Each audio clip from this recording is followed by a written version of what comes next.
Welcome to the Yang Gang Roundtable. It is 4:15 p.m. Sunday, May 10th, 2020. I am here with Ariel, Faye, Mia, and Zach. We are UBI advocates, and we're going to have an open discussion about UBI, poverty, and electoral politics. With the intro taken care of, I will let you start the show. So, Ariel, you brought up a really interesting point a second ago. I think you should just repeat that, and we'll just take it from there. Sure. The question is this, is that now that we have a bunch of Democrats for monthly cash payments to the people, and I think it's a sizable number, how can we get more Republicans to take on the idea too? And I was thinking, since there were a lot of former Trump supporters in the Yang Gang, let's not come at these Republicans who are against this idea from a position of judging them and calling them evil or greedy or bad or corporate shills. Let's really try and understand their psychology and their perceptions so we can extend some kind of olive branch or try to highlight the pro-business aspects of this thing so we can better go about accomplishing this goal, because it just seems that when you judge and you attack, you don't really get the goal accomplished. You just get gridlocked. So I think part of that is understanding where their reservations stem from. And so I was talking to one person one time about very similar to this. Am I getting a lot of feedback? An issue. Okay. But anyway, so they were like, well, imagine if you just 100% were relying on the government and they pulled out. Like, this happened in Canada. There was a select group of people who were receiving UBI benefits, and they hired a new president. They call him the Canadian Trump. And instantly they removed the UBI that was going on. And this person was going to school for college. And so now they had to pause college because they were relying on that. But so it's just you lose control if you give up complete control, It's scary. Well, here's what I have to say to that. A lot of people just need a little bit of seed money to get started. And the thing is that let's say once you do get the UBI and you just put a little bit away for savings, and since it takes money to make money, it's even if you just got that UBI for 6-7 months, then at least you have that stored away. So with that, still something can be done, even though everything is taken away for the upcoming months. At least that you have something there instead of just a zero or negative. That's my perception of it. Yeah, I get that point, and it's actually something that does concern me too. I don't think Yang ever really spoke about this, but I think any UBI legislation should have built into it a mechanism, something that says if this is to ever be repealed for whatever reason, it can't just be it can't just stop on a dime. It has to be phased out over 6 months. I mean, I don't think once we have it, anybody would ever want to phase it out, because I think it would be a very successful program. But just in case, if it needs to be phased out, it's got to be a 6-month period or something, so that people aren't thrown out in the streets. I also had with some of these my more some of these friends who are a little bit conspiracy theory oriented, which I'm not. They're saying oh, but then if we say UBI, what if the government says then you need to have vaccines and you need to do this and you need to do that? I said, okay, well then here's one of two things. First of all, you guys say you don't want the UBI, so you just don't opt in. You make money like you've been making money.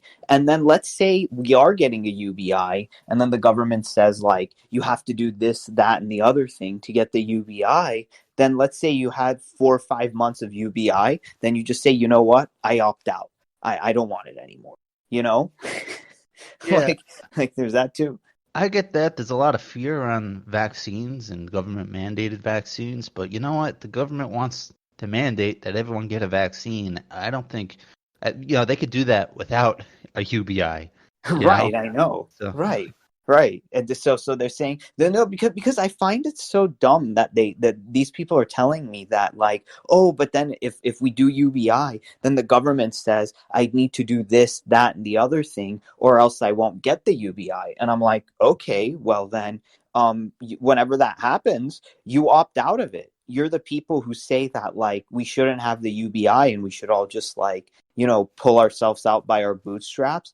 Then you just opt out when that happens. But I doubt that they're going to make that kind of reality, that they're like, we're forcing you to do this, that, and the other thing to get it. But if it comes to that, like a year or 2 years in, then either you try to change that legislation, or you always have the option of opting out.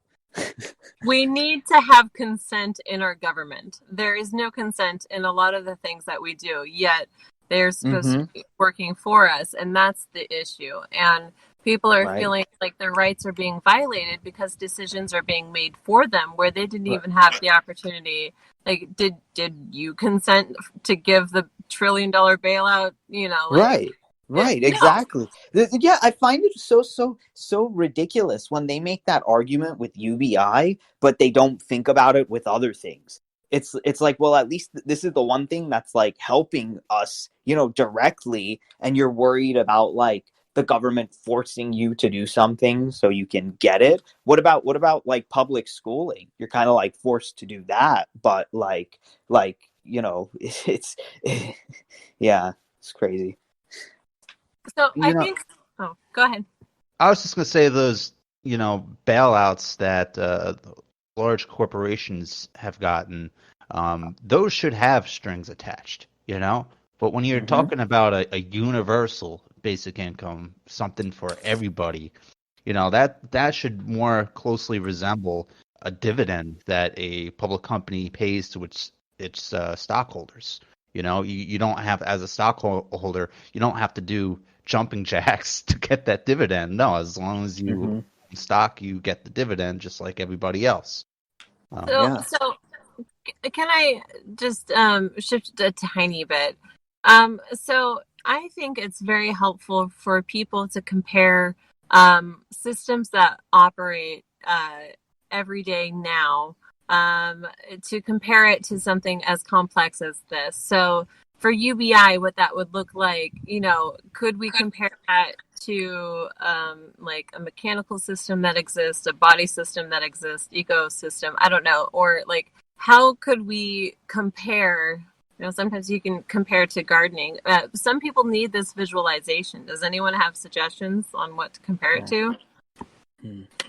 I mean, you can compare it to childhood, when you're just getting the support for free. I mean, like, you don't make like 5-6 year olds, pay for their meals. You don't make them drive to their own schools. You don't make them do any of those things, because that, like, thing. But then once you've given them enough to the tools and the knowledge for them to do it on their own, then they go forth and they do pay for their own things and they do learn on their own.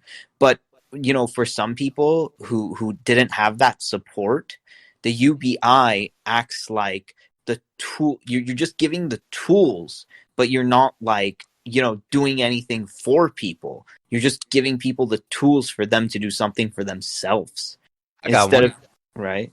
Go ahead. I got one. Consider an apple tree, or really any fruit-bearing tree that people use to harvest its fruits. Say you have an excellent tree that produces that yields a lot of crop, and you make a lot of money off that tree.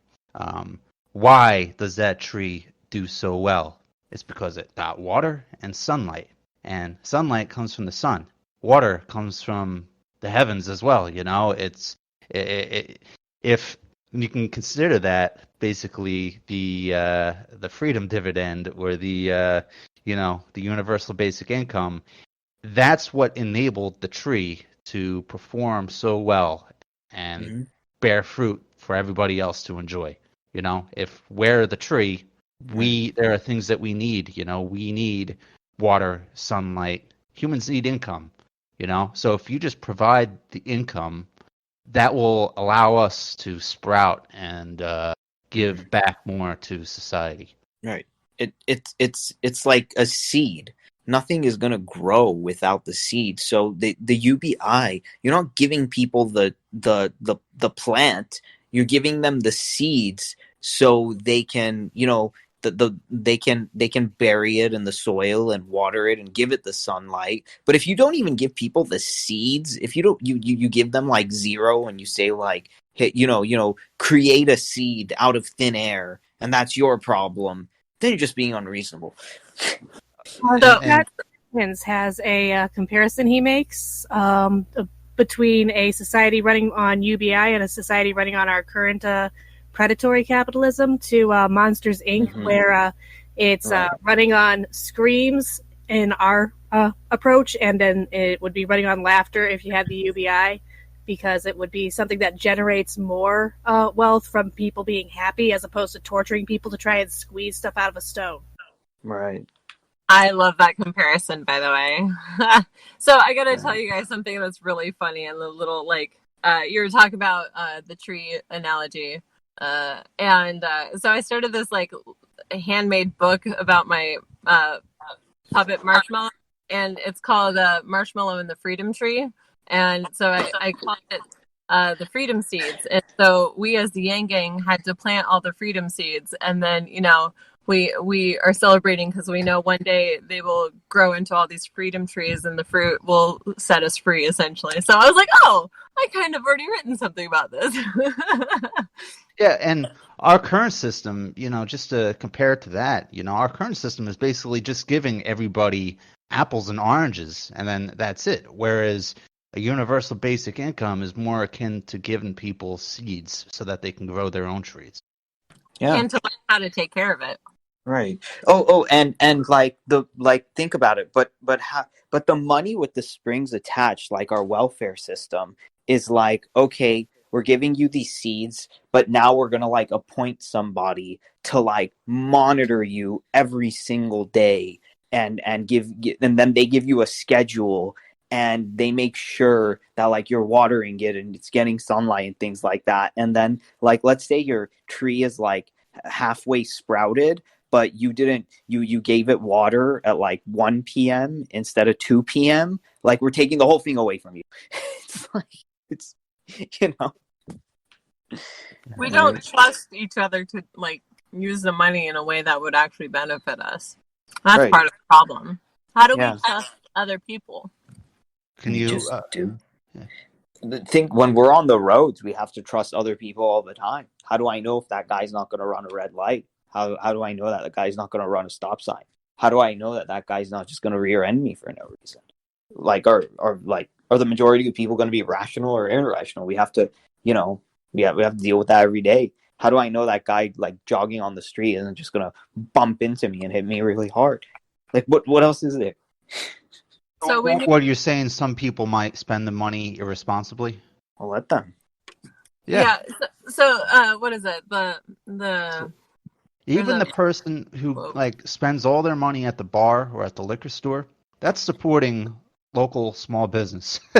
I mean, it's irresponsible, but it's not completely a bad thing. There is a little bit of good that comes from that too, because it's supporting local businesses.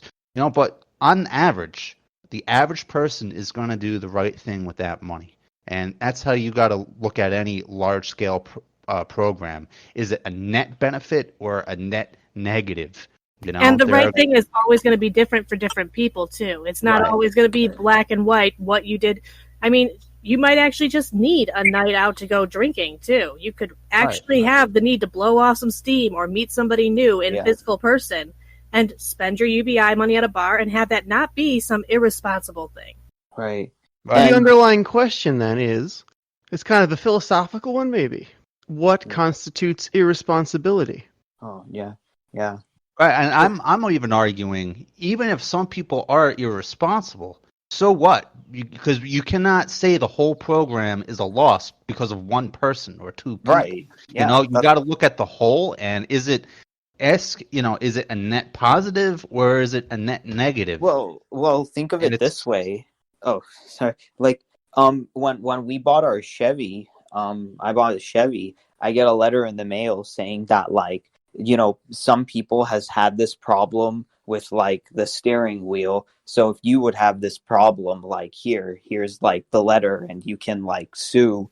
But like, maybe like, I don't know, like 2% of the cars made at the Chevy factory had that problem. We're gonna shut everything down. We're gonna, you know.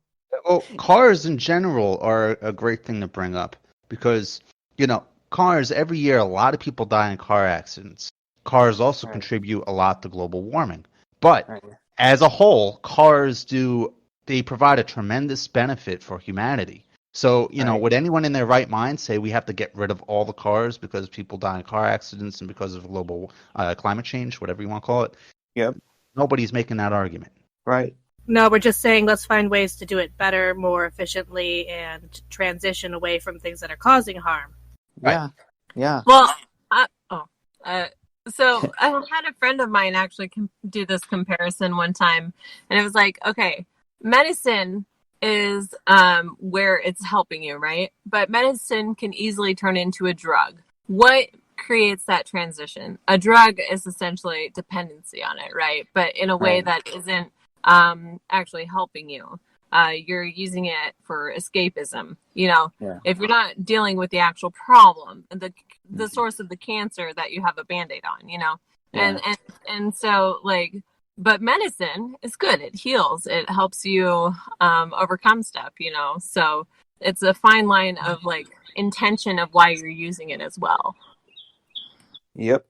And here's the question with everything. You never know until you try. So for all the UBI haters and skeptics out there, we'll say, okay, well, we'll do this temporarily and we'll just look at the data. And that's it. But the data just says they're happier. That's what the data right. says. Yeah. They're happier. But then they're going to say, oh, they're happier. But what about, morality?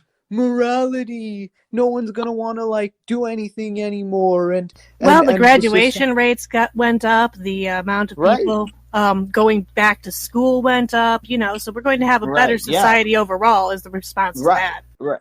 Okay. So this means that they're just philosophically actually it's funny because then now the conservative kind of leaning people, not all, are putting their feelings and their emotions about the dignity of work and a workism kind of like indoctrination cult over the data, the facts, and the logic.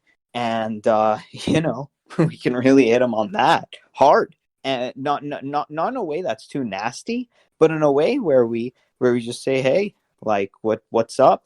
And I mean, eventually they'll just have to admit we don't like it, and this is our religion, and we don't like people bothering our religion.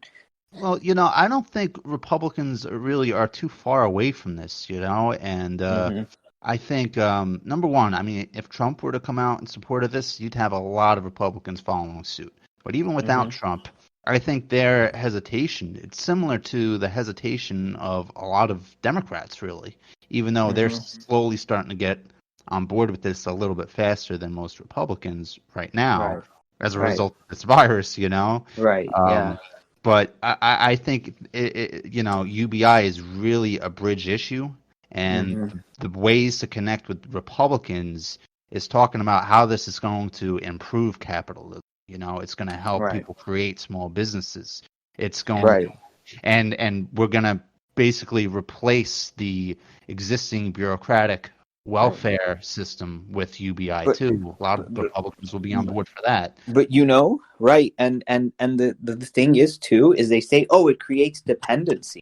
No, you don't understand. People are like dependent on jumping through the bank's hoops to get that loan.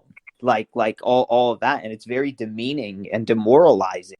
But then just getting that check with no strings attached, it's actually more freeing. And you don't have to worry in the back of your head that if like you spent all the bank's money that they loaned to you and you got nothing to show for it, now it's like, okay, you're done.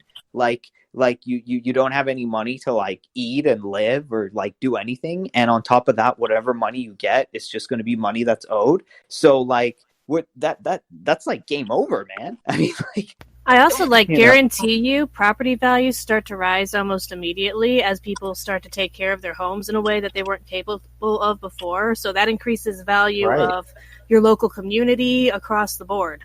But I think too, there's this like people need like a sense of urgency too.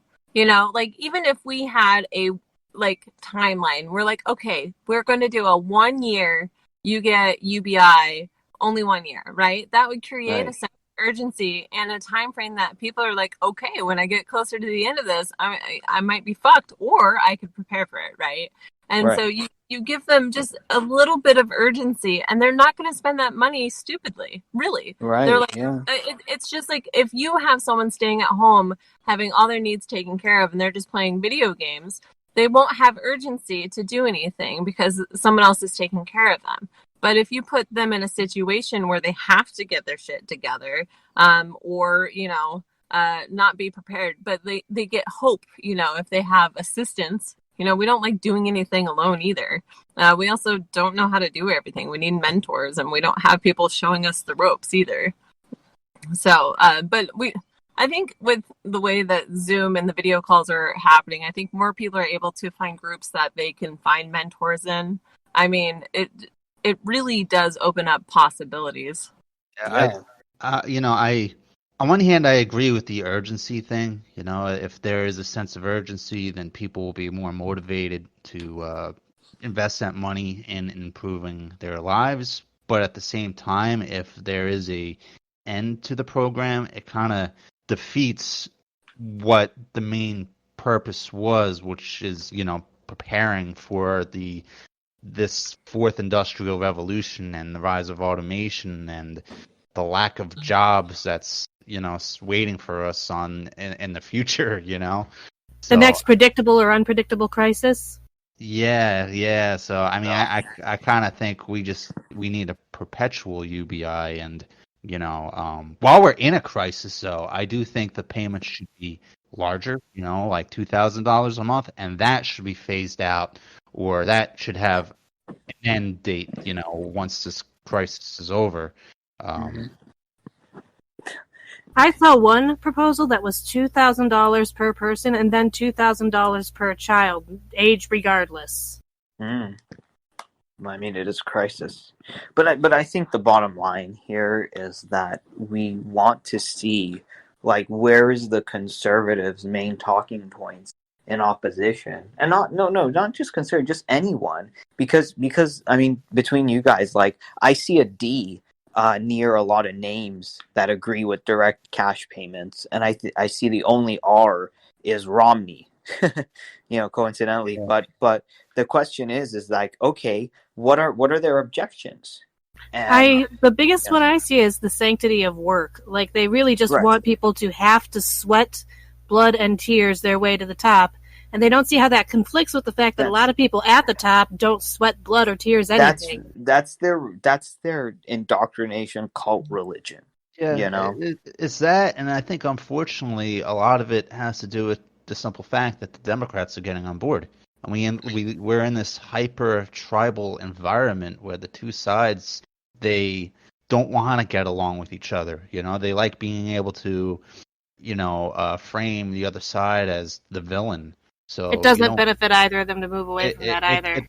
Right, it doesn't. It really doesn't. But I think a little bit of that's going on right now, and you know, Romney is kind of one of those people who aren't afraid to buck his party a little bit. So it's really no surprise that Romney is really one of the only Republicans supporting it.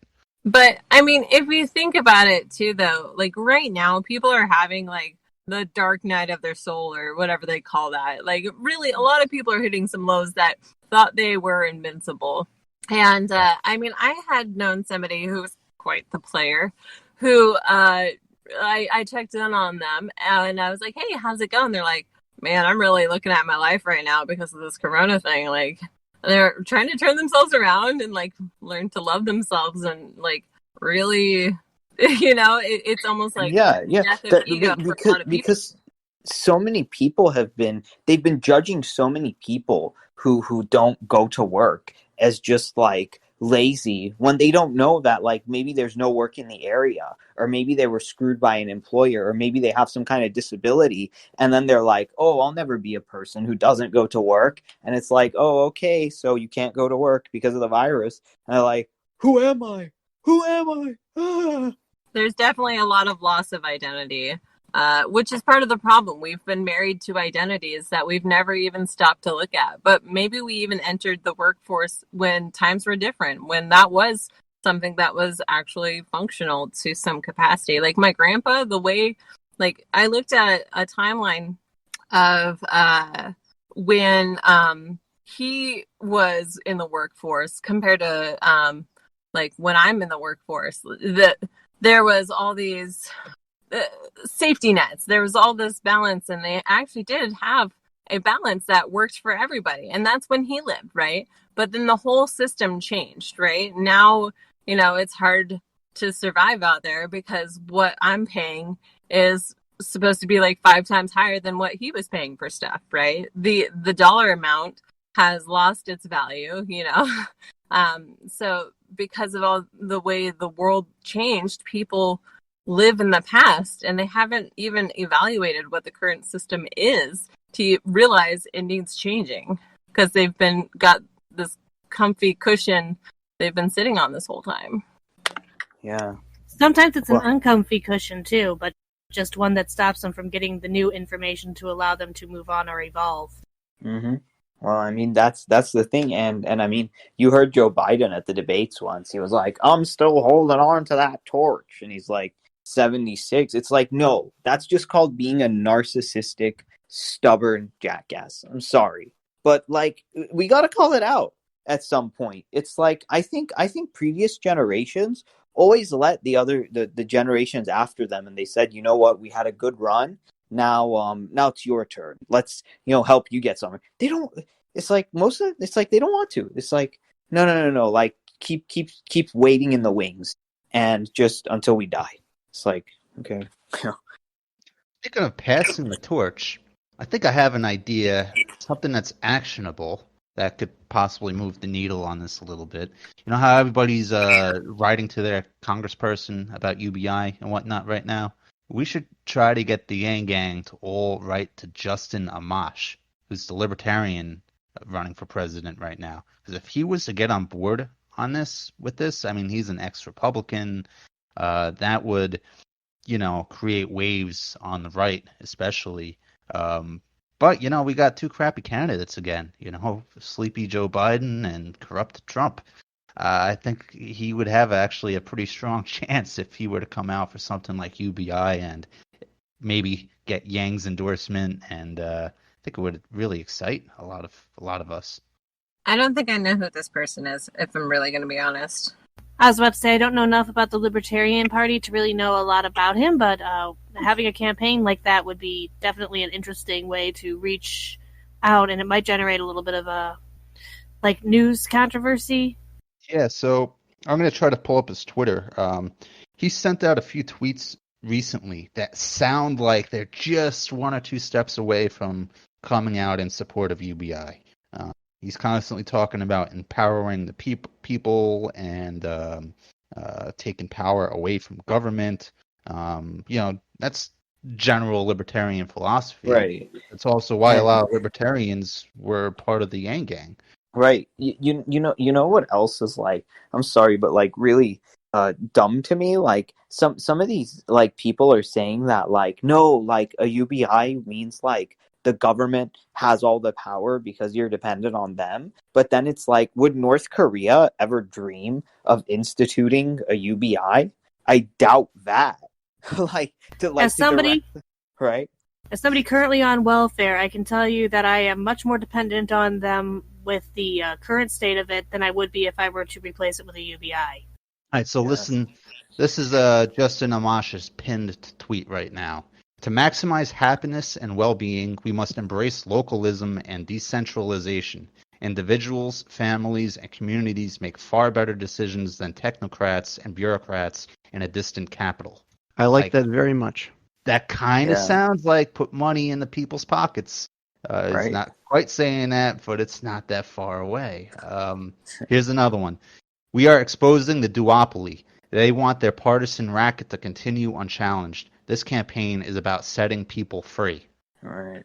You know, I mean, I don't think he's that far away from it. You just might need a little bit of pushing. A little push. Yeah. He Yeah. needs to attach it to an issue that is actionable and tangible and demonstrates that he means what he says. Yep. Mm-hmm. Yeah. Yeah, because that's the thing with platitudes. Well, platitudes are not plans. They're just like words. It's like, okay, you believe all that stuff, but what are you going to implement? How's that going to happen? It's like, oh, like I just say things, you know? So I think the UBI is the thing that does that. That's an actual tangible thing. Because sometimes when we get too focused on words, we forget about the tangibles. Yo, holy cow! I didn't even see this one.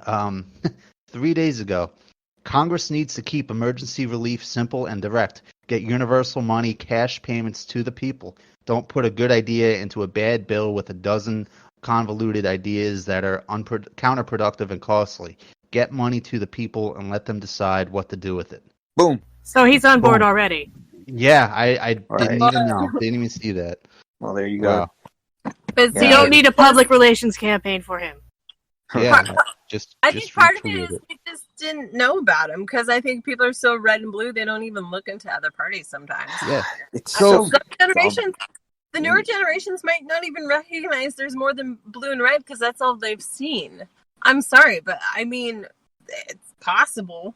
So that's something that we could do, you know, if we come out and just show our support for this guy, you know, if he commits to running on UBI, you know, even if he doesn't get elected, which he probably won't, just showing the support around that idea, how much support Yang got, now how much support Amash is getting, I think it would make both parties really take a hard look at a permanent UBI in the future. Do we think we can get him on the show? That'd be awesome. I don't know, though. I mean, it's worth a shot, right? He probably needs Yeah. help getting his name out there. We could help with that. Yeah, And totally. because we have a lot of people in the Yang Gang. We are becoming a force, guys. It's kind of beautiful. Yeah. Yang Gang is my favorite place to be. I feel like I found my people, my tribe, and like I felt like I was looking for a family in a lot of ways, and I just was struggling with it. When I met the Yang Gang, it was like this aha moment, like, ah! Now, okay, I overgeneralized thinking that everybody in the Yang Gang is great, but you know, you don't know if you like somebody until you meet them, right? And so, I think I like made everyone super holy in my eyes who was Yang Gang. But I mean, there's always going to be those oddballs that you don't get along with and you're just not compatible with, and that's fine. It's called being human, and it's okay. Yeah. But because of like this larger group that's coming together and working together and teaching each other the things we need to know, because like I gotta say, I've grown so much. And like my life has launched forward so much simply because of the Yang Gang, like hands down. My life started when I met the Yang Gang. It's the most encouraging and supportive group that I have ever had the pleasure of being around online, and I love every single Yang Gang member that I'm following or is following me in a weird like connective tissue type way. That probably sounded stupid, but okay. No, It's okay. I mean, the thing is that I remember just not caring about anything because like I don't know. I was bored. It was like nothing really related to me that much, and not even in politics. Like I wasn't really a big sports fan. I wasn't really a big fan of like music festivals or anything like that. And I was a big fan of like video games, so like I'm big like gamer and stuff. But then like I grew out of it a little, but then got back into it. But then Yang Gang was something I really sunk my teeth into, in a fun way, but like, yeah. So I got on board, and ever since I was younger, I always wanted to be like a public speaker who like does things with like marches and like, inspires people. And I got a taste of that, of like community organization and like speech giving and marching with this entire movement, you know?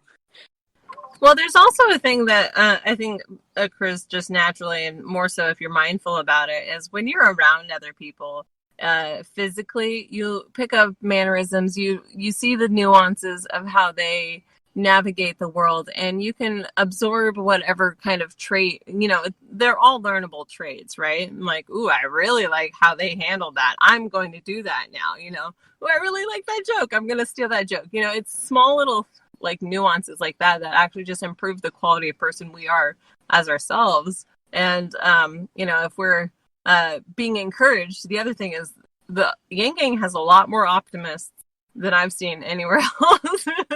Yes, exactly. And like, it's all the pessimists that have kind of been killing the souls of these optimists, and they finally they're like, nah, I'm gonna go hang out with my friends. We're more like future minded and not finding, it's good to find the cracks that we need to like take care of, but if all you're doing is looking at the cracks and instead of planning how to fix the cracks, Yes, there's no point in just repeating a problem over and over and over again if you don't ever intend to have a solution. Yeah, that's our two-party system. That's why everybody. That's why there's so much misery in this country, because of all the finger pointing and all the anger, and we're like, okay, kids, break it up. Let's call a truce. It's like, no, I don't wanna. He's being mean to me. He's being mean to me. He should say sorry. No, he should say sorry. And it's like, how, like, God damn it, you're like 78 years old. Like, grow up. All the more reason to support a third party. Just got to end this two-party rule. It's really not good for us. I'd also like to see like some direct voting actually happen in the U.S. It's actually possible now. A lot of the reason we have representatives is because it was unwieldy to take the actual opinion of the population at the time. So we could do a few real votes, now and then, to see if the people actually do want something, and maybe make that happen in a democratic way. Kind of like what California does a lot with like all the propositions you're talking about. Yeah, like when we actually vote on the things that matter to our lives. Like, it would be nice if we could all just vote on the weed issue, for example, and supersede Congress on that. Yeah, I agree. Yeah. I mean, the reality is we've been voting on this. We got quizzes everywhere online, right? People contribute their opinions somewhere, but like, these are not measurements we find valid, right? Like, oh, the source of the people in the quiz that they made in order to be authentic to themselves is not what's in alignment with what's being passed in Congress. It's like, oh, maybe we should actually be looking at how many people are being authentically themselves, and where do they feel like they can be authentically themselves, and how do we reach them? Yeah. And it's like, you see that like there's a chart showing like public support for an idea, and the idea that gets passed, and there's like no correlation between that. And it's like, okay, then like something's not right at all. It's like extremely corrupt, and it's just all the good old boys and good old girls club. That's pretty much the entire argument, that we're an oligarchy and not a democracy. I think there's a couple articles that have been written about that over the past few years. Can you define oligarchy? So an oligarchy is when the people in charge are just the people with the most money. Okay. Yeah. Really simple. Yeah. I mean, I'm sure it's technically more complex, but you can boil it down to that pretty much. So, what I found interesting is I was trying to talk to somebody about, I was trying to talk to them about neurology, and then, but their language was quite simplistic because their schooling wasn't very high up there. And what was fascinating was they're like, no, keep dumbing it down. Like, I mean, they were being honest, right? And it helped me find the correct language. But I think sometimes we have such big words that kids these days are not actually learning them. I watched a movie from the 90s, and I'm like, wow, these big words are probably not ones that people know the definitions of. And we all pretend we know what they mean, but we don't actually. So it's like even the language can be confusing to generations that weren't taught necessarily these words. I don't know, just throwing that in there. Yeah, that's a good point. Got to make sure that the language that we use when we're trying to convey a message is one that the audience understands. Yeah. Yeah, and if there's ever a question, absolutely feel free to just be like, hey, what does that mean? Because everybody learns more that way too. That is how we learn organically. Yeah, well, I think people are too embarrassed to admit they don't know what a word means. They don't be like, define this, define that. They're just too embarrassed. But I mean, then a whole concept might be lost on them, though. Yeah. Or misinterpreted, which I think happens more often than not.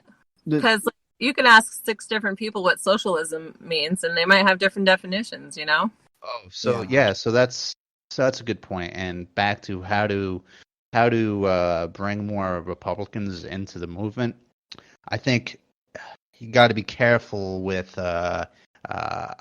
attacking capitalism, And once you say that, I think it's going to push any potential Republican voters away. The way I like to say is UBI is going to improve capitalism a bit, if anything, human-centered capitalism.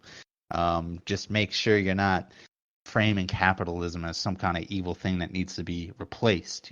Reformed is one thing, improved something, but well, it's not evil in and of itself. It just needs to be properly balanced. And if you can clarify that what you're talking about is, that the balance is off right now and you want to reset it, I think that could actually help move a conversation forward pretty well. I've had a few conversations like that. Right. So if we were to compare politics to stereotypes in society, not racially, but like if you're watching some show about high school, they have cliques, right?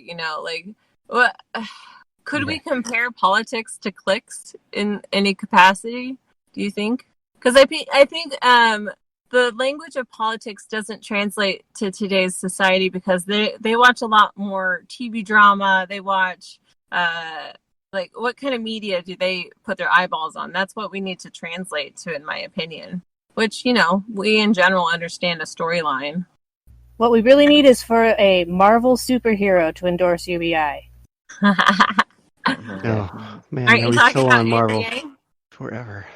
I don't know. I feel like Marvel superheroes are just kind of a little... Are they not running out of steam? I don't know. This is really off topic, but it's just... How long are we going to be on that culturally? Yeah. I think until it buries itself. It's just a matter of taste, I'm sure. It's like, yeah. Well, I mean, okay, let's go into this a little bit. You mentioned this, and I've actually, for the game that I'm building, I did this quiz for what Marvel character you are, and what was interesting was it allows us to compare ourselves and have something to quantify and resonate with, and then it gives you a character description, but maybe the things that you could work on as well. It was almost like an opportunity to understand yourself better. I mean, it's just a quiz, right? But people spend a lot. Yeah. And I think we don't quite. But if you figure out what character you are, and you're part of this large movie network, Marvel is, it's got all these different offshoots and stuff. If we can resonate with one of those people in this whole movie that has all these different storylines going together, because the reality is we all are living our own plot line, right? Yeah. And so imagine one of us is Stan Lee, right? He's just watching the world fall apart all around him. He's the watcher. But if you were to be the watcher, aka the person watching all these movies, you could essentially understand what role you play and how you fit into a bigger picture if someone actually zoomed out, so you could look at the big picture of what's going on and what's important. Yeah, that's a very valuable mental construct that could actually help us sort of maneuver around or work through some of the like blocks we have towards feeling confident and really using our full capabilities, like not to sound too weird and hippy dippy about it. But I think I would suggest personally, I mean, maybe not, maybe this works and you should keep it the way it is and it'll be like a net gain. But personally for me, what I don't like, the only thing I don't like about your setup is that it is tied to the superhero genre when it could be divorced from genre entirely. Because personally, I really hate the superhero genre. I actively dislike it because thematically superheroes tend to essentially be cops who reinforce the status quo, and I'm not like super excited about that at all. Yeah, it's just a template outline that you can remove everything and just like grab the template and all the details removed, right? And then you could just reuse that with different names in different places and reality, essentially. Absolutely, yes. The template works. The mental construct works divorced of genre. It's a very smart thing. Yes. I like it. But I can explain the concept using something that already exists to teach you, right? Yeah, exactly. Yes. You have this whole like polymorphic model. It helps build a structural foundation for what you're trying to get across that you could just adapt to other things, kind of like different people do for like Dungeons and Dragons games and such, where you're switching between different worlds and things like that. Yeah. Like for your purposes, maybe you just keep it superheroes because it's probably going to be like a good like cost benefit ratio thing to do as far as reaching audience and like putting in the appropriate amount of work in the appropriate places in this very big project. But if you just want to satisfy cranky old me and I don't like superheroes, that's bad feedback. Yeah, it'll probably be keep it superheroes though. It's like it's a good choice overall statistically for an audience. Or maybe we should try to further understand anti-heroes. Yeah. I don't know. I think that like Joker was a great anti-hero movie. What really is an anti-hero? I think by definition, if you want to understand an anti-hero, is supposed to be someone villain. who's not a good guy. They're not a good character. They do bad things, but they're in a context of worse things, worse people in a worse world. So they become sort of a default uncomfortable uncomfortable hero. That's much more relatable these days. I don't know. We're forced to compromise our morality a lot, our ethicality a lot, because we have very few options as common people to maneuver in a society that's sort of crumbling around us and crushing us. Honestly, we need to watch more movies like Maleficent to understand what makes people snap and become the quote villain. Like what is it that led to this painful point? And to understand people's backstories and especially their childhood, that's where it all roots to anyway, right? So if we can comprehend that the villains in our own lives are just Maleficent, and you just approach it in that way, she let that consume her, right? The anger consumed her. But for, is there a way to unravel the anger that consumes you? Yeah. In a way that's healthy? I think like the most, hated man, it probably, or hated men are like Trump and McConnell. They're always being like attacked and like said, oh, how could they do this? They're such evil people and like they're taking money away and they're hurting people, like yada yada yada, etc. etc.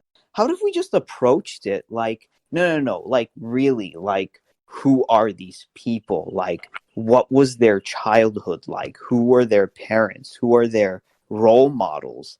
I mean, they don't exist in a vacuum, that they were just like born with like evil intentions the minute they came out of the womb and just said like, we're going to do our best to like hurt people and destroy society. Like, no. Like what's, no, like what shaped them to like be the people that they are right now? And like, why, I think in some cases it's mostly just low intelligence and high ego, but Right. Well, I mean that's the thing, but like I mean they still have like parents and like siblings and like a community. Well, that's where they came from, but that's the end result. Right. Yeah. But the other thing you got to keep in mind is a lot of people don't see Trump and McConnell as the bad side. You know what I mean?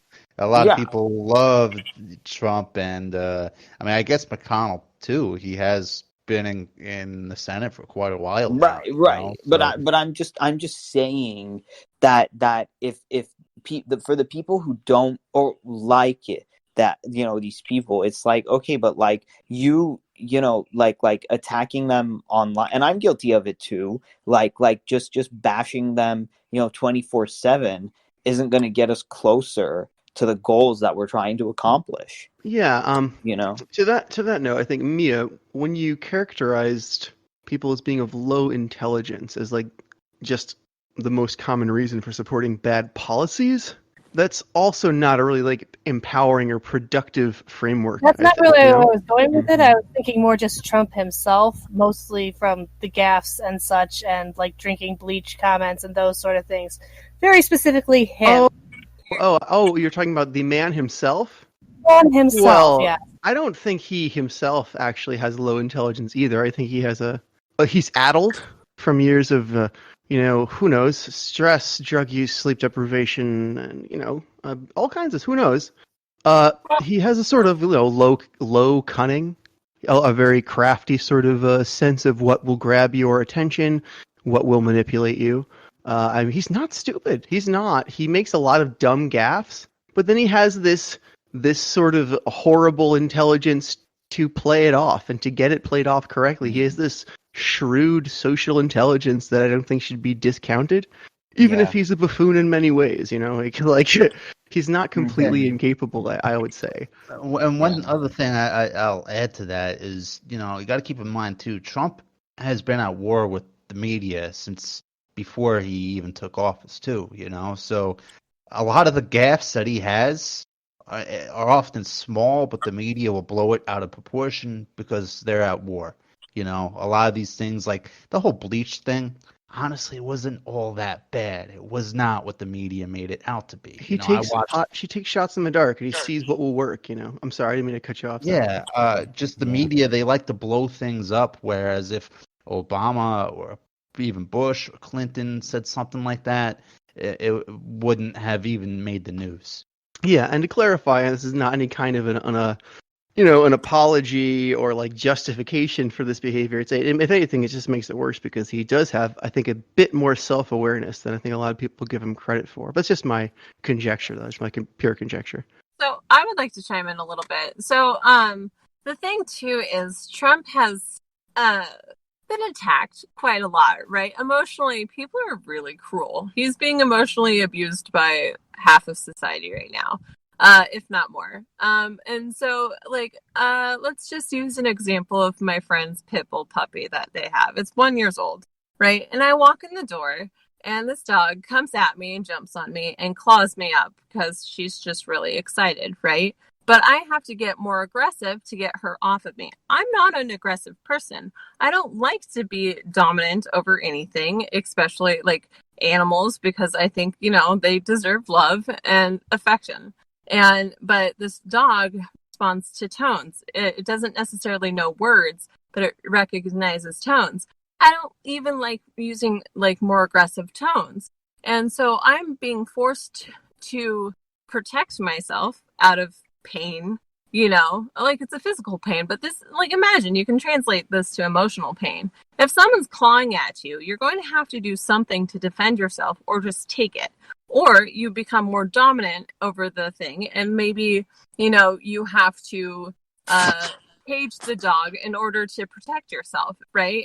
And you don't know what else to do, but instead of trying an alternative solution to training this dog or getting professional help,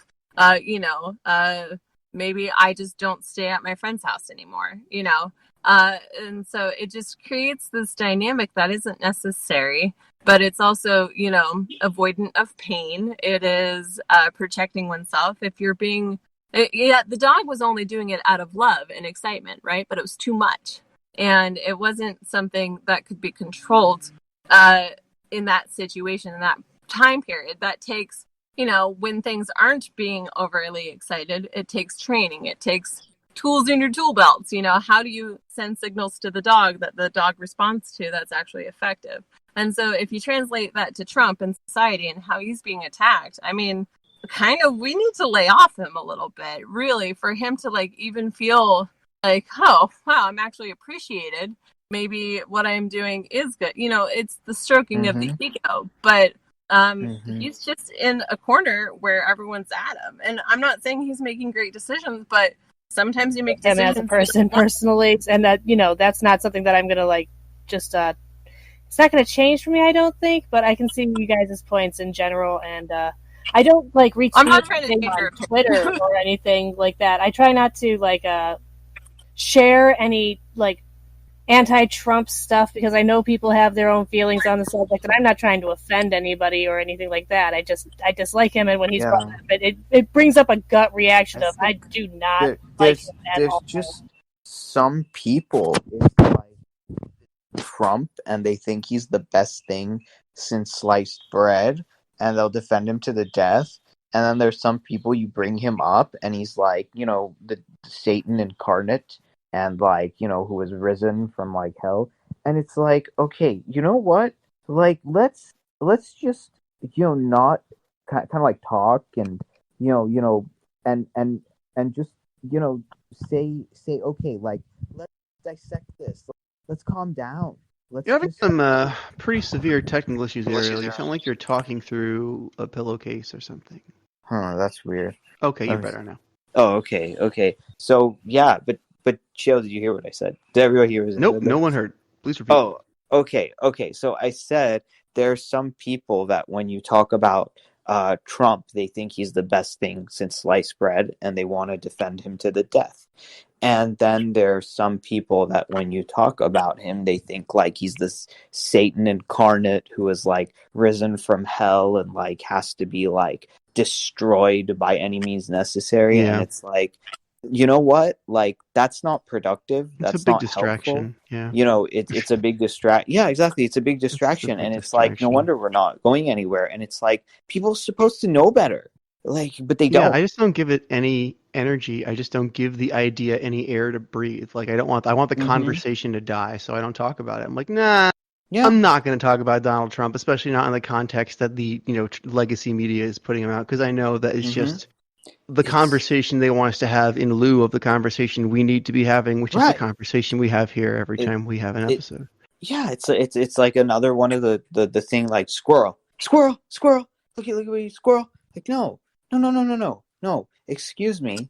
I want to talk about these good ideas that Yang had, and there's no need to, and it's no because that's a person that's what suffocates these good ideas is that we're allowing the polarization to suffocate the conversation we're supposed to be having about the solutions. We're not going to do that anymore. So, but again, it's trying to have empathy even for your enemies, and we're talking about how do we resonate with these other people, if you were to compare this person who doesn't necessarily believe what you believe to be a family member, okay, so there's a family dynamic, and there's maybe one person in your family that you agree to disagree, but you still can harmonize in the same room. Maybe not. Everyone's got different family situations going on, but it's you still want to have them in your life, but you don't agree. But collectively, you're for the greater whole, we need to keep the peace so we can actually, solve the problem at hand to avoid any disharmony. But I think we have an unhealthy dynamic where maybe they are just screaming at each other, right? Instead of calming down. And then maybe there's family feuds, and then maybe people are siding with each other. And it's just maybe it could have boiled down to a misunderstanding. Maybe everyone just wants, the greater good, but they can't stop their egos from getting in the way of doing something about it.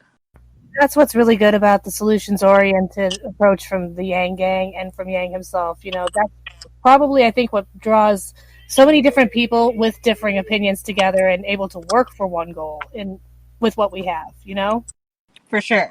It's just how do we get, the voice of reason some attention?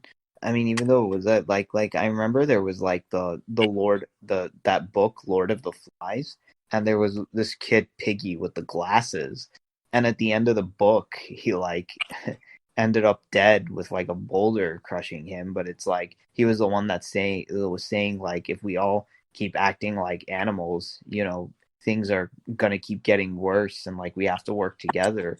But then these two kids like actually killed him. But the good news is the Lord of the Flies book I read was actually a fiction. It was a lie, and they like there was a group of kids like marooned on an island, but they didn't turn into like barbarians and like killers and stuff. They actually came together to like help each other and to like cooperate. So if we take like the every man woman for themselves approach, it's like that's it, we're done. But if we say, okay, like what are my talents? What are your talents? What do we know to be true? How can we help each other? Then, like things are going to be better. Well, it's just like finding a healthy tier of leadership, or well, not even like to have a working organization. You have people with different job roles, and you've identified in general what that role is, but you can cross train, right? You don't have to be that title. You can have multiple titles technically, but if there's a certain person you need to go to for scheduling, I know who to get you, instead of like, hey guys, who this person wants to be scheduled. It gives more direction, it gives more fluidity, and I think we definitely need to figure those particular roles out. But I don't think people take the time to even stop and think about where they fit in, or at least tell anybody about it. Yeah, I think you hit on something there. It's really healthy for a person to take the time to say like, okay, like maybe like I didn't do so well in the past, but like look, like when you're 5 years old, and like I don't know, some 5-year-olds just like throwing spaghetti everywhere and like hitting it on the thing, and of course when you're 18 you're gonna look back on that and say like, oh well, I was just like a kid, I shouldn't have done that. You're not going to turn 18 years old and act the way you're acting like you're 5 and be like, no, like this is me, and like people just don't understand, and like yeah. So just take that time to like look at yourself and your thinking process, and like what's been happening, and maybe the things in your past that have affected you, and it's really healthy. And if we had that in our politics, instead of like this stubborn like crossing of the arms, and like you're wrong and I'm right, and I hate you and stuff, I mean, we have to evolve. Well, we have specialists, right? And all the specialists are trying to tell everybody who can do something with their knowledge. They're trying to be like, hey, you need to do this. And the other people are like, no, the bigger picture is this. And they're speaking the same language. They're just looking at it from a different zoomed out scale, or zoomed in, They hyper focus on one detail that's wrong. But reality is they're like, yes, I like your idea. They might not admit it, but they're like, you need to change this because it affects X, Y, Z. And the other person who isn't experienced in actually like this particular field might not recognize the error. Computer programmers will talk about, oh man, what was it? They have all these stipulations that don't actually allow you to solve the problem. I can't remember what it was. I wish I had like the example on me, but the guy was just having all these stipulations, like it needs to be a circle and a straight line at the same time or something, and he's like, you can't do that. Like a proof? Yeah, and then do you have proof? Like, show me why. And he's like, it's just impossible. And they're like, I don't understand. And it's just experts are trying to speak and explain, and they eventually just give up, and that's also part of the problem. Right. It's very, gotta speak the same language. Yeah. I think like the best thing, moving forward is to just to like invite it, like we gotta invite more people who like are to have these good faith conversations with, just like how Yang had that conversation with Shapiro, and Shapiro was like, hey, I think I actually like this guy, and even though he's like a liberal and stuff, and I think like that is so healthy. It's like, okay, like at least we get to see eye to eye on something instead of just like, like people being owned and all that stuff, because then people's like defense mechanisms go up and they go all crazy. And me and Shael were having a conversation about like how it's like when you attack an idea, sometimes it's like people feel that they're being attacked, and their identity that they've married to the idea is being attacked. So it's like you are attacking them as You're attacking their like, sense of self, which is you're attacking their sense of self. Nobody and likes then, that attacked. Yeah, no, and never. Yeah, exactly. It goes back to what Faye was saying about ridding yourself of the anger that like eats away at you. For it's really misdirected anger at these people who are angry at you. If you figure out that you're just angry at them at a point because they're angry at you, and you remember who you're really angry at, and you sort of keep clarity of mind through their barbs, their provocation until they exhaust themselves. Then you can try again to have a productive conversation, ask real questions, and like why they feel the way they do, what kind of fear-based decisions bring them to their politics, and where can we see eye to eye? How can we be better friends, better countrymen to each other? It's just like an animal that might bite you, but it was only doing it out of a fear response, and really it wants to be pet. That's It's like, actually that's a very productive mental construct. I think if you have trouble understanding a situation, just sort of reframing it and thinking of all the humans involved as animals, as like great apes, very similar to orangutans, gorillas, chimpanzees, or bonobos, you can sometimes get some real insight on the situation, as silly as that sounds, because we really can understand our behavior from an instinctual point of view. And this is very illiberal, very antithetical to the liberal worldview, and probably not really into the conservative worldview either, but particularly illiberal. But anyway, because it just doesn't work with the liberal worldview. But you can get some real insight, particularly when things have been occluded for political reasons sometimes, because it is politically incorrect to think this way. we understand animal behavior better than we understand human behavior. But if we translated human behavior to animal behavior using imagery in our heads, I think we could better understand each other and have a little more empathy. You can compare maybe men to dogs and women to cats or something. Not saying that's across the board. That's just a bad example. But anyway, maybe the dog just wants validation and to be pet and loved. And maybe that's what like a partnership would be like. Maybe the dog's cute and adorable and getting annoying, but we still will pet the dog and love on the dog because But if we make these translations to animals, we can actually understand most things around us. Even ants in the colonies that exist and their dynamics. I mean, we have been compared really closely to ant colonies, and if we studied ant colonies and how that translates to human society, I think we could find a lot more balance in a lot of ways. Right. Yeah, I hear what you're saying, but just to be clear, I was not speaking figuratively at all. I was speaking about how we are animals. We're socially obsessed great apes, and like our urge to survive is very attached to how much social credit we have in our great ape society. You understand what I'm trying to say. It's like it's Yeah. Animals. Yeah, it's interesting. And then if you really take the time to kind of like self-reflect, you can get to a point where like nothing's gonna really hurt you anymore when it comes to words and people getting mad at you, because you'll know that it's like, okay, well, they must have had these life experiences, or these parents, or this thing is it that makes them think and behave like this.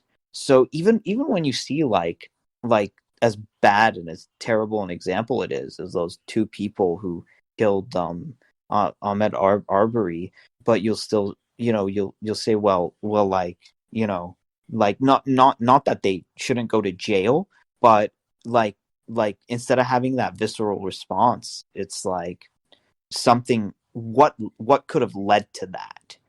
What in these people's lives could have led to them doing something? Maybe they were like molested as kids. Maybe So like, can we something. translate that to Republicans, since that's what we were talking about in the beginning? Like, how could you Yeah, translate that to these Republicans that we don't resonate with? How do we empathize with them and their childhoods and their right. upbringings? Like, what kind of parents did they have? What was taught to Hmm. them? You know? Yeah, What's their for sure. history? Yeah, yeah. What makes them think like that? Because maybe, I don't know. Maybe they had a cousin.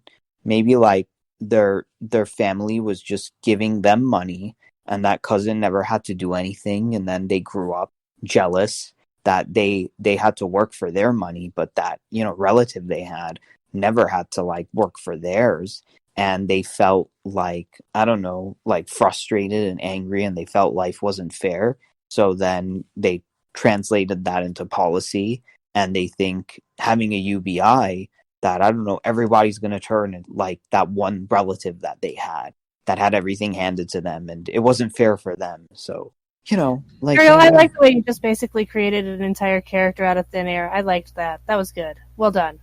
right, yeah, like that. That's what I do. I'm good. I I I always like creating things, like being creative and share, like telling, like making out stories. Yeah. So I mean, so when you look at it that way, it's like okay, like let's like start that as a ground. It's like, okay, but how would you feel if your cousin like did get that money, but then he actually did do something too, and you also got it. You also got it, and you were working and you were making more. They're like, you know what? That doesn't sound so bad. Like, oh, okay, like that doesn't sound so bad. So like, let's go from there. Like there's ways to do this. And what I see out there on TV and all this stuff is just like, oh no, man. It's like, God damn it. You people are like 70, 80 fucking years old. Sorry, but it's like get a grip. Stop Well, like shouting and screaming at each other, and yeah. but back to your cousin reference. So I was walking around barefoot one time, right? And I stepped on a bee, and ow, that hurt. So then, skip ahead. I'm walking around and I hurt my ankle, right? And they're like, well, if you walk on the grass barefoot, it might be lighter on your ankle and might do you good, right? Good suggestion. I was like, well, there was this one time I stepped on a bee when I was walking barefoot, and they're like, so you're always going to step on a bee? And that's the thing. There's only one bee, and we don't see it that way. Yeah. I think the key a lot of times to reaching different people is, number one, just listen and find out more about them, because there are so many different types of Republicans, just like there's so many different types of Democrats. They're both really kind of big tent parties in their own way. And if they're, Republican because they're the business type, well, then talk about how UBI would be good for business. If they're Republican because they're the more religious type, well, then I think there's a great argument there to make for UBI being the equalizer, in that we're all created equally in God's image, and the Declaration of Independence even talks about this in a way. The way we can pursue happiness is through each of us receiving a small slice of the pie, in a way. I just think it all begins with listening and finding out more about that person. Do they have that cousin that was spoiled, and maybe that's why they don't like the idea of just giving free money out? And then come up with a response to that. But it all just begins with listening to other people, not just shutting them up, shouting at them, and It's Actually, down their throats. to me, it's where's the avoidant behavior, and why is there avoidant behavior, and what was the last time you experienced this situation? So I think a lot of us, we have avoidant behaviors we don't recognize exist in our lives until we're resisting something. Why are we resisting, right? And there's a memory attached somewhere in your psyche, and until you address that and work through the emotional labor, can we let it go? And all the chains that formed after that just break away, because you broke the one link that caused the whole problem in the first place. And to your point, Zach, a lot of the normal Americans, aren't as nearly as polarized as what we do see in politics in general. Like that's partially a show as well to lead us in a specific direction. They want us to believe in the show too. So when you get down to actual people who represent the party, you end up with a very much more varied set of views and beliefs that can be dissected differently than what we have presented to us as each other's parties. Yeah, that's very true. I definitely believe in that. I just think if, in terms of trying to get more people to embrace the concept of universal basic income, I think we need to try to appeal to that person's identity. And the only way to do that is first you need to learn about that person. And you can only do that by listening. So like I said, if they're the religious type, well then talk in terms of in terms of religion, I guess. If they're the business type, talk in terms of business, and so on. Yeah, absolutely. Goes back to speaking their language. Yeah. But if we can compare to movies or songs or other creations that exist too, that have you seen this movie? And then you this situation is that character, and you could break through so much explaining if you just find a comparison that they recognize, and it'll sum up what you're trying to say. And I think it leads to more aha moments than I've seen in a lot of other areas. Yeah, totally. We got quiet. Yeah. Has anyone seen who the next speaker, or not speaker, guest is going to be on Yang Speaks? Sam Harris? Yeah. Crystal Ball was just on, and I have referenced her before. I love her show Rising on the Hill, and she's a really a forward thinker, kind of in the same way we are, where we sort of see through a lot of the myths and lies of political correctness, and that the framework forces upon us, and we understand that we must reimagine the framework if we are able to succeed. And that means really rejecting the Republican/Democrat false dichotomy entirely. Yeah, the whole paradigm, which is a false dichotomy. Yes. Mm-hmm. So she's great. I'm very much looking forward to hearing her episode. Mm-hmm. Listen to it yet?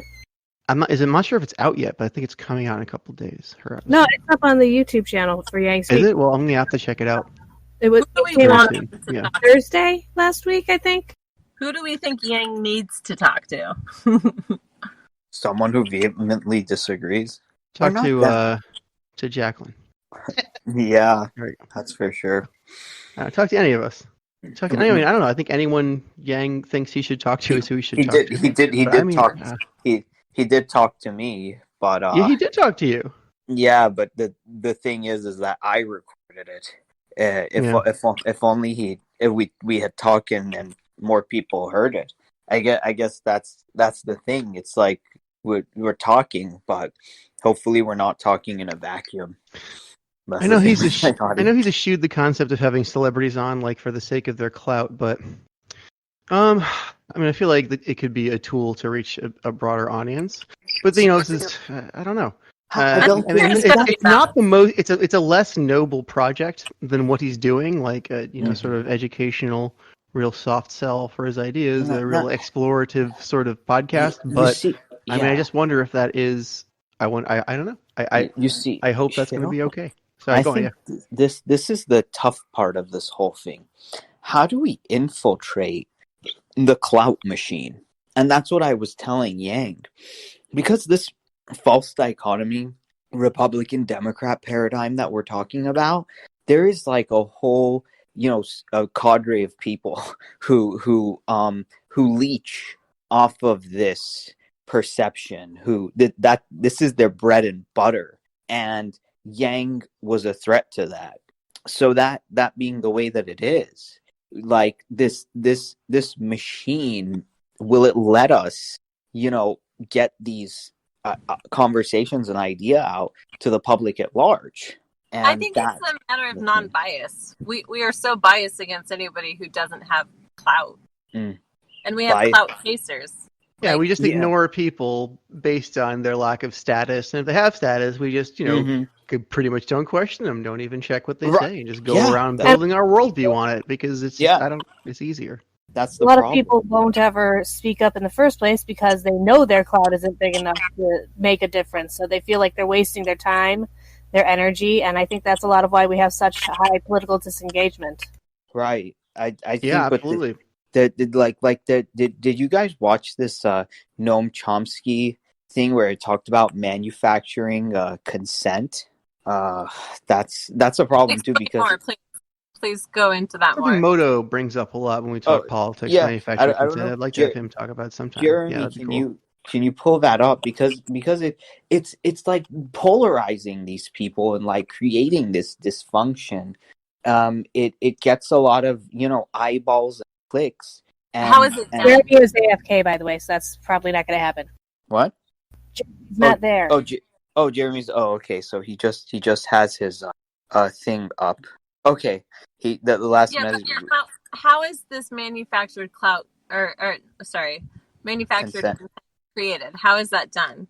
Okay. So basically what the media does, it like creates like a boogeyman, that we can all like, it has all these filters that like all these people like provide the news for the mainstream media, but they're the same people who are like in bed with power.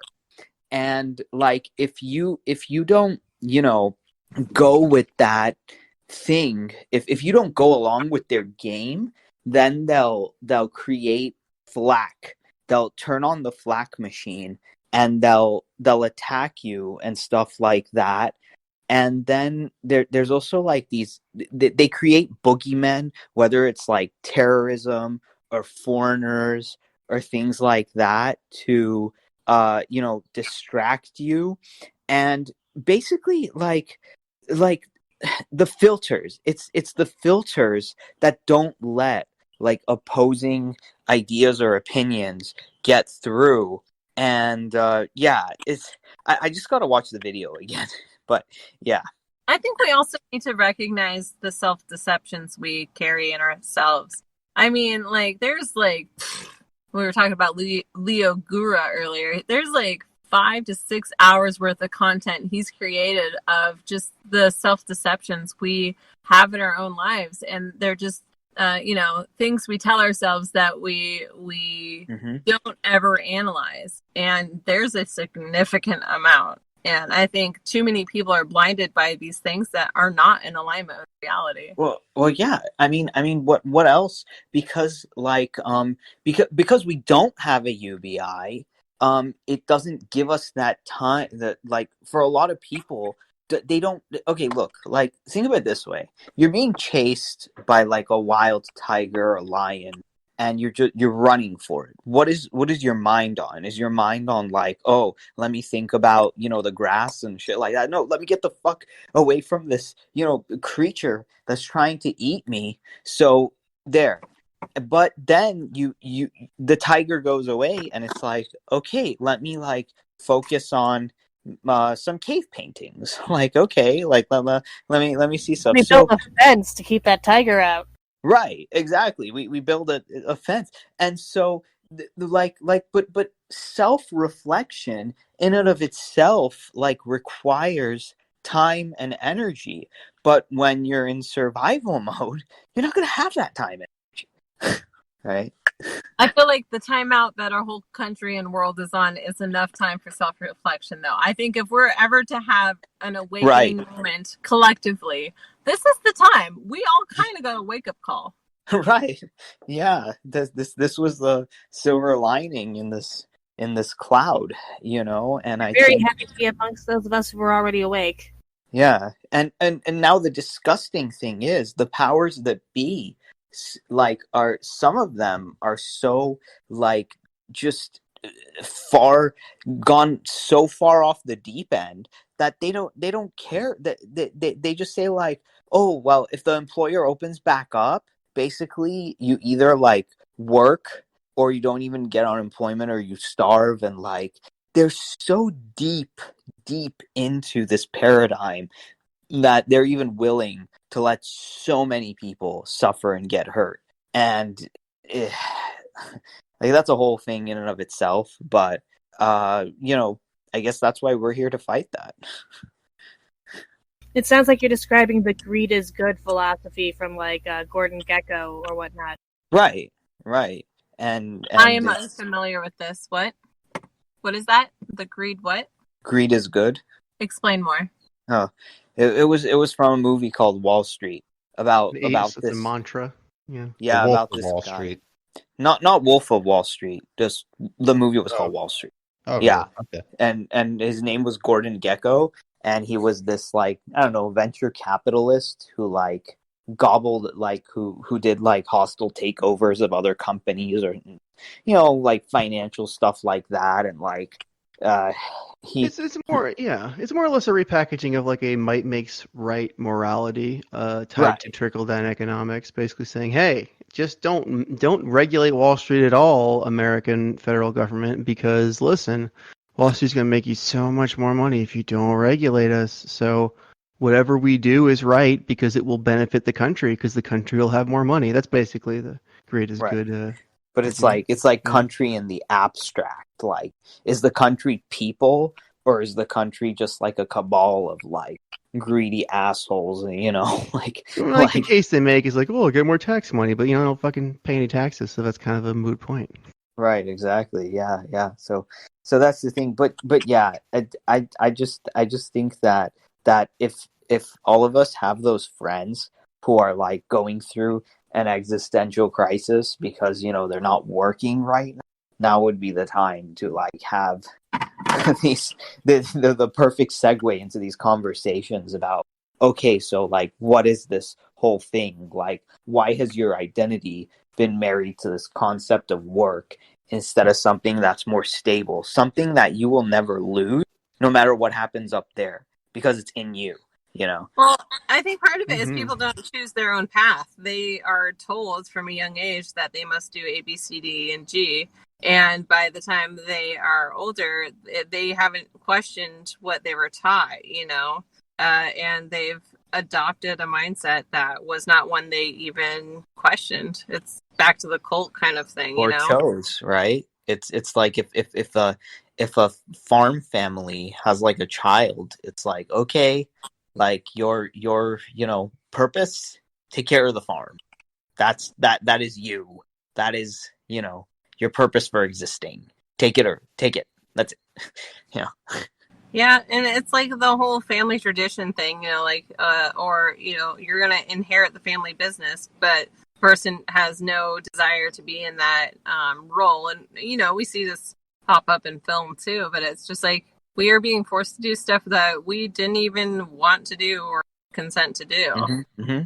And the reason why we're kind of enlightened over is because we have this internet. But think about in our parents when they were our age or younger than us. This stuff didn't exist. Mm-mm. You you go through your localities, and maybe they went to like church or synagogue or mosque, and that's all they knew. And then like that cements and that ossifies. And then here we're born in like the age of technology and the internet, and they're like, oh my god, like what is going on, like for them. And it's like, and that's why we're saying we're supposed to have the empathy. That's why when we look at all these old people who are in power right now, and we can understand that they also grew up like our parents in an age without the internet, in an age where they were probably going to like church or synagogue or what have you, and they've been like thoroughly just ossified in like certain philosophies. And I mean, like it's just time to say like, okay, like we can understand that, but like we're coming in and we're changing this. But it's like imagine, would you still have the same belief system if you were born in the Middle East that you have today? Did you choose what you have adopted, or was it indoctrinated in you and you didn't stop to question. Well, I think for a lot of us, we were probably actually indoctrinated into other belief systems and wandered off away from that for a lot of the Yang Gang. Like, a lot of people, like, found their new belief system when they found humanity first. For sure. I agree with that statement. But we didn't know what else existed either. Mm-hmm. To Ariel's point there about, the internet being what exposed us to it, really. Mm-hmm. And the thing is that, but I'm not so married into this belief system that, like, I can't, it doesn't have any of these core tenets where it's like either you're ostracized or you're called like a heretic, and stuff like that. If you don't agree with like one of the policies, it's like, okay, like you don't, but like that, and that's the kind of flexibility that you need growing up in a time like this. Like as Bruce Lee said, like be like water. It like takes the shape of things, but then you're so freaking rigid and you just crack. Like that's not gonna help. And that's what people have to understand. But, it's a matter of also correcting misinterpretations of old stuff as well. So what I'm noticing is when I talk to friends, they're like, okay, this video has these false things in it. And there's like a whole extra sentence to this phrase that we always said, like the early bird gets the worm, but there's more to that. It's not the only part of that phrase, And so we're expanding on what we have been introduced to and finding correctness. Also, like people who used to sell food would lie about what was good for them. We used to give whiskey to babies. It's we're learning. Doctors would advertise smoking. There you go. So we're just correcting all these previous sales tactics, but it's been adopted in our brains because that's just what was wired into ourselves, and we've never stopped to be like, oh, was this accurate? Did I fact check any of this, or did I just take their word for it because they were trying to sell me something? Right. Reminds you of those commercials. But don't take our word for it.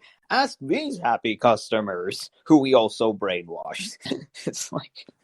Point, if we keep asking ourselves, oh, why do I do X? Because of Y. Why do I do Y? Because of Z. At some point, we don't know, and we forget. We just go, well, I forget why I do that. But all these things that comprise my entire life and my routine and my ability to manipulate and navigate the social landscape and exist within it are predicated on this thing that I forgot why I do. So it's really not worth it for me to uproot this. I should just really forget I ever thought about this. That's kind of where a lot of us are stuck, I think. But I think that's making these political choices. Democrats and Republicans, even.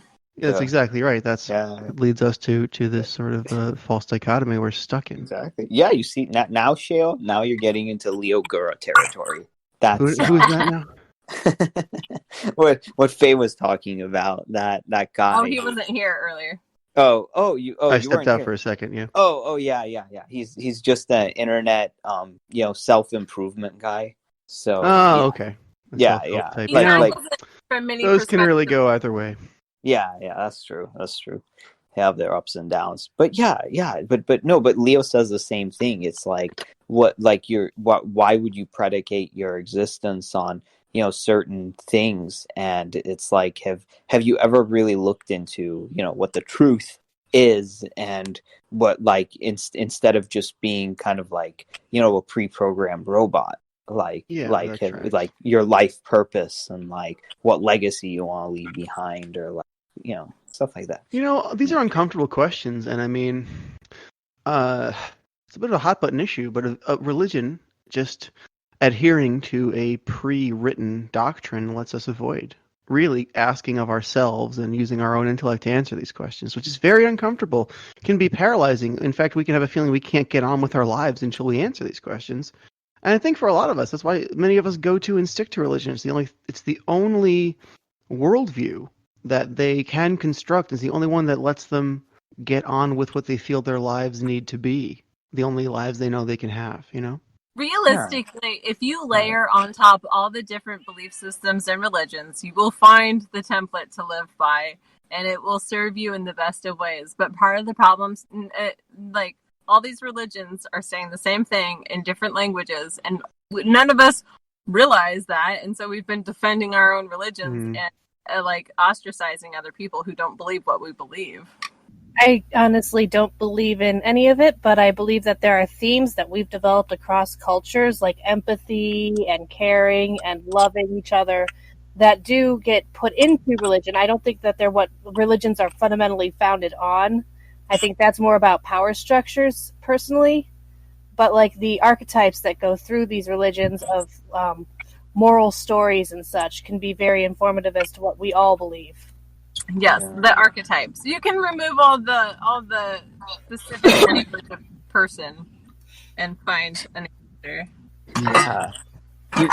You like I just think, like, imagine just how much more mature like our country looks like with these kinds of conversations going on in like the Senate and in Congress and in the White House. Like, could you imagine like It'd be a lot more like the Greek Congress or Senate back in like ancient times. Yeah. They used to do big thinking and teaching while in Congress, I think. Mm-hmm. And no, but I think this is a strong possibility. Like, let's say that, you know, Heidi wins, David Kim wins. Let's say by some miracle, every single UBI caucus candidate like wins, and then we invite like this is history in the making. I mean, it's beautiful, you know. Like, and then that sets up Yang for like 2024. Then we can go into the White House having these conversations on Air Force One. Like that would that would be awesome. Like, could you imagine? Well, I think Andrew Yang has said himself that achieving the good flub. Achieving the impossible begins with believing the impossible can be achieved. So it's a paradox. But yes, I mean, it's not intended. His conveyance isn't intended to be a paradox, not supposed to be looked at literally. But yeah, you have to look at what is considered to be impossible, realize it is not impossible, and then be able to demonstrate how. And once you can demonstrate how to people, then things adapt. Society changes to accept the new reality. One would hope it eventually has to. I mean, what gave me the most faith is like all of a sudden, like Jimmy Gomez gets like 50 something, and then David Kim is like right behind him. He just made it, and now it's like 1-on-1 with him and, you know, Jimmy, and then like we inject, you know, yang philosophies into, you know, our whole body politic.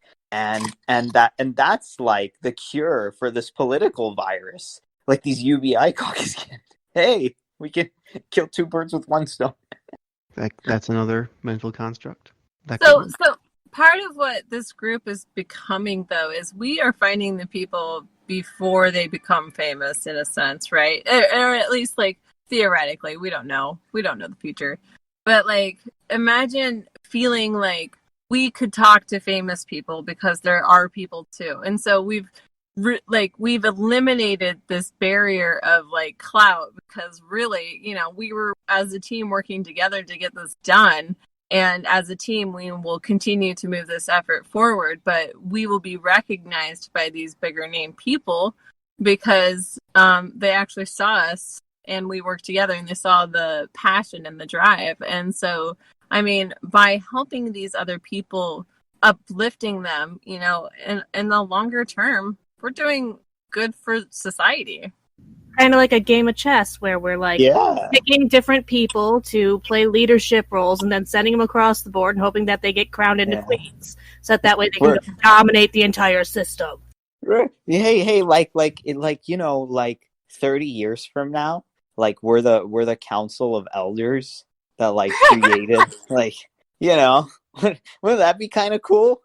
Well, like, you know, Ariel, it would be kind of cool, but if we really want to walk the walk, if we really want to live the worldview we espouse, we shouldn't be thinking too much about developing our own clout just for our own like egos, you know? No, not at all. But like we'll be a council of elders that actually doesn't complain about the next generation coming up. How about that? How about we're a council of elders that say That like sounds good. maybe How about we we can transform you know, every American citizen into a council of elders, so that way we're getting the influence of the entire population, and people can have their say and their empowerment that they need to survive. We'll just be their mentors, be is what wonderful. I'm hearing. We'll just be Right. mentors. Right. We don't yeah. have to do the work in the future, but we can provide a framework that they can step into, build it, and they will come and they will follow it. And then, you know, we just won't settle for anything less than, you know, what we are fighting for. And we have this vision of the future that is hard to grasp right now, but if we keep at it, Well, it's inevitable. yeah, Buckminster Fuller says instead of fighting the existing model, just create a new model that makes the old one obsolete. That's what we're doing, you guys. I actually have to go now, guys, but I did want to throw in Yeah, we one. are at time. Okay. So why don't we just say goodbye? Yeah. So we'll say a quick goodbye.